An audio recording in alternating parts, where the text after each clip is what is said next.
Hey girlies, it's Tammy. Welcome back to my channel. So in today's video, I have a little bit of a different video for you guys. I wanted to do like a Q&A, but I also need to curl this hair. So I thought I'd just put the two together into a video. So I'm going to answer some of your guys' questions. I want to turn this into like a mini series on my channel. So I'll do my hair or do a get ready with me while answering your questions. Something different on my channel, not just makeup, beauty, you know. I want to have a sit down, have a talk with you guys so you guys can get to know me and I can, you know, give you some advice. So yeah, I'm just going to go through my Instagram. I did ask you guys to send me questions. Now it doesn't have to be makeup related, it doesn't have to be beauty related. You could literally have a dilemma in your life, or you want a second opinion on something or someone in your life. Feel free to send a comment down below and I will address it in the next video. By the way, this hair is from UNice Hair. It's my first time trying any bundles from them and I got the body wave bundles. I'm going to insert some clips of how it looked when I first got it and also how it looked after I made the wig, and I'll be right back.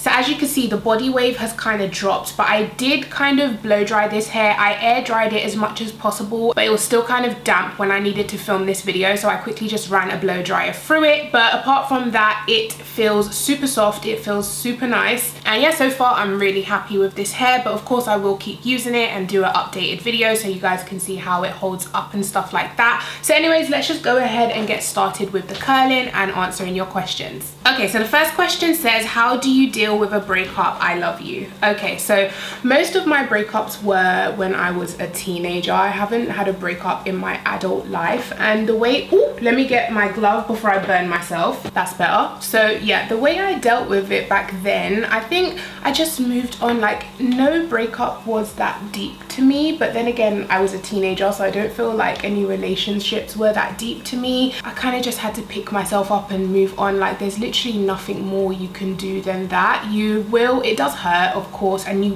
just need to think you will get through it. I think the worst thing that you could do is just like mope around and think about it, you know, go on Instagram pages and stalk people. That is the worst way to try and get over it. You will not get over it.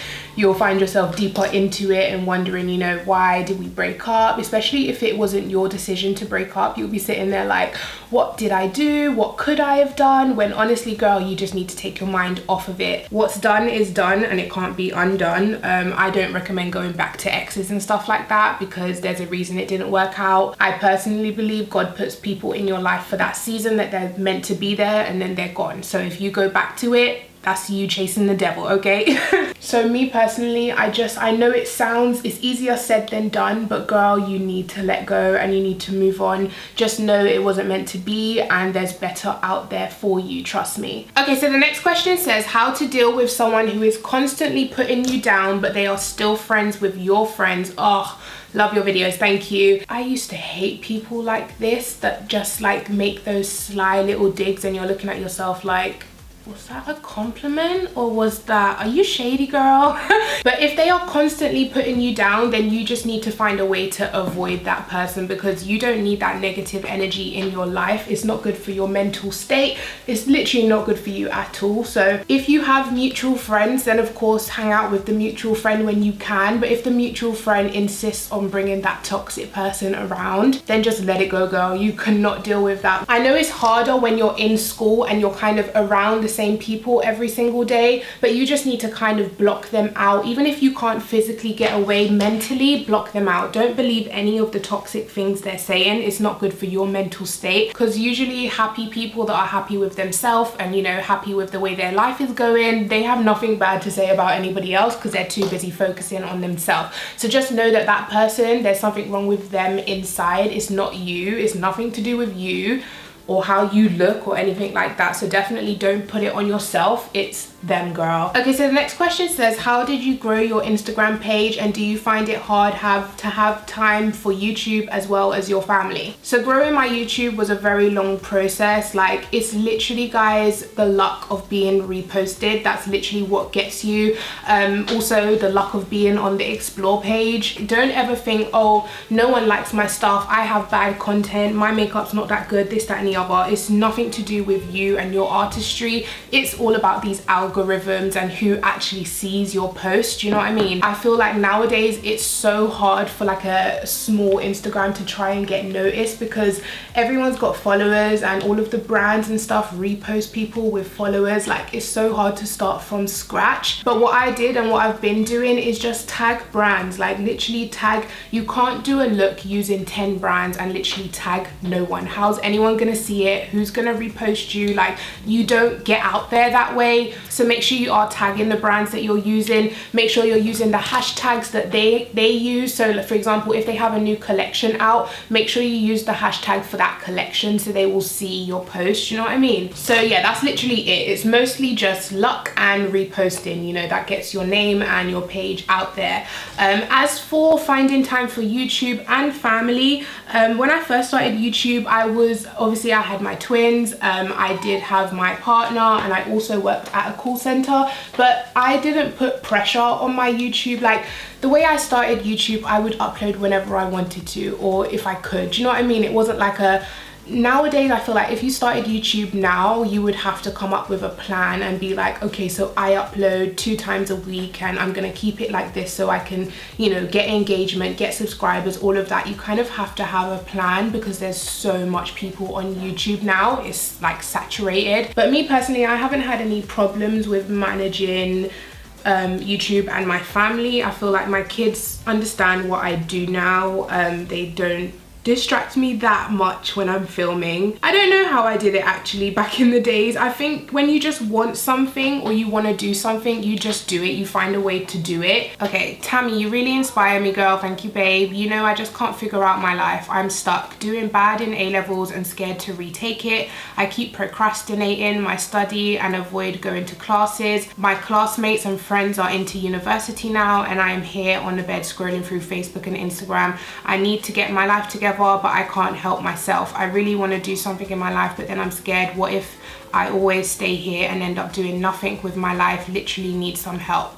Okay, babe, so that sounds like you're overthinking everything. Like, I know I go through this a lot actually, where you're thinking, like, before I had this whole makeup job, I used to think like, what am I doing with my life? There was nothing that I was really good at, and there was nothing that I really liked doing. Like, I was literally working at a call center. I didn't go to university because I had my twins right after A-levels. But it's not a bad thing if you don't figure yourself out straight away. I know people put this pressure, like you must be in your dream career by 22 or 23, 25, you know what I mean? Like, when realistically your 20s are for making mistakes. They're for getting your life together, knowing what you like to do, what you don't like to do. It's fine to not have your life together right now. Also, you can't look at what your friends are doing because they are on a different path to you. You were born by yourself, you will go out by yourself, you have to walk this path by yourself. I mean, you could easily retake A-levels. It's not ideal, of course, you know, everyone wants to pass first time, but people retake GCSEs, people retake A-levels, you know, people retake degrees. It's nothing. Like, if you fail the first time, there's always a second chance. I think third as well. I think you can take it a few times. So yeah, don't worry about it, don't stress, just do as much as you can and then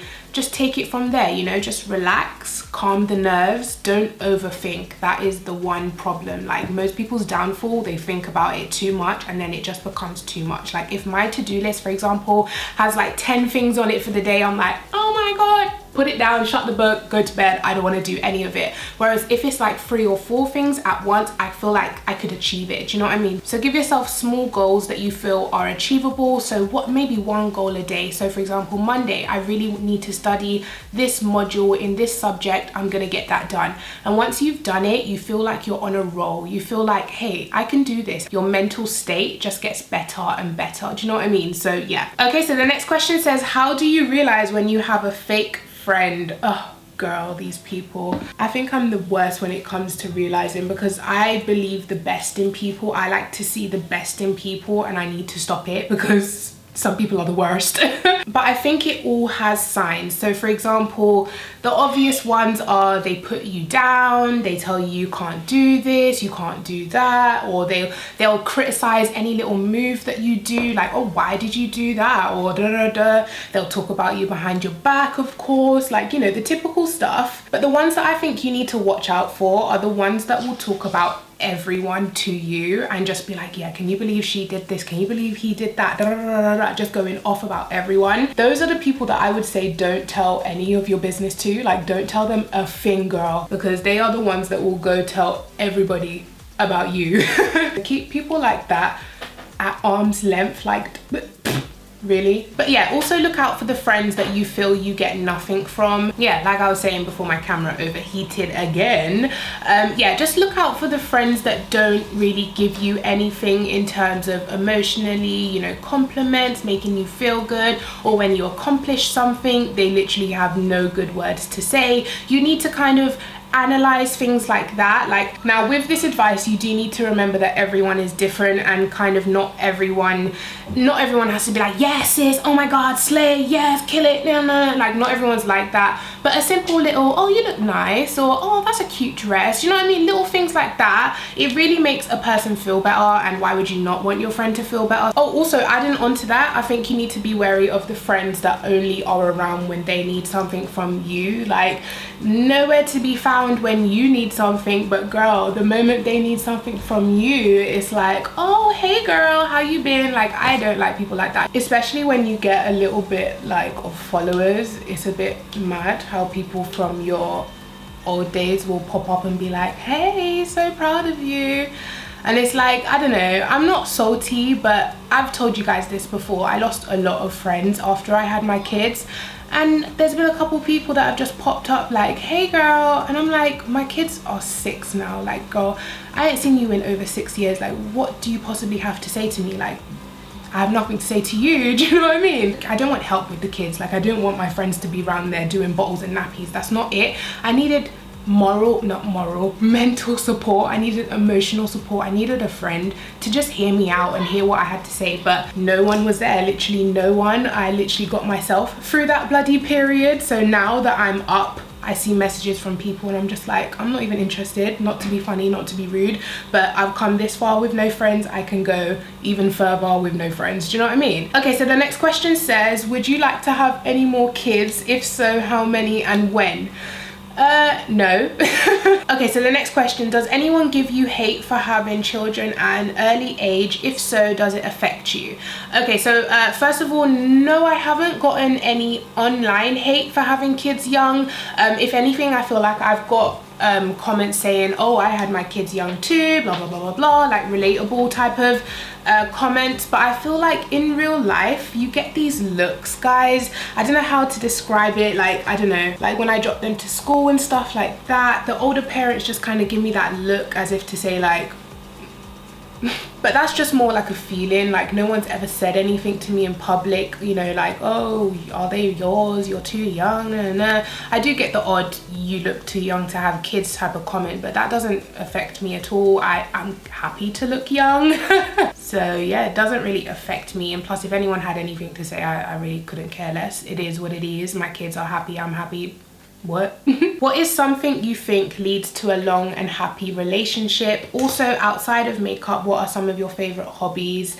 Where's free? Okay, let's start with the first question. What is something you think leads to a long and happy relationship? Okay, so when it comes to like your partner, I would say communication is key. Like, you need to communicate how you're feeling, because the other person is not a mind reader, and you know, if you don't communicate it, you just get upset yourself. Talking from personal experience, you get upset and the other person doesn't even know why you're upset, and then you get even more upset because they don't know that you're upset. Do you know what I mean? So you just need to talk and say like, hey, you know, this happened earlier, I wasn't really happy with when you said this, that and the other. And usually, well, what happens with me is my boyfriend doesn't even realize that he did it, and he'll be like, oh, I didn't know that upset you, but sorry, da da da.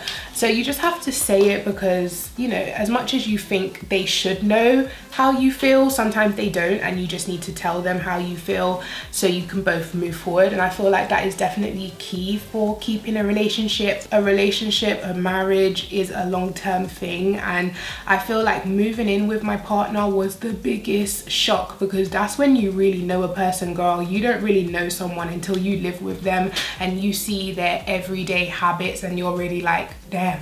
I am one of those people that believe you should kind of live with your partner before you marry them, because it is a whole different ball game. Like, there's little things that you never thought would ever be a problem in your relationship.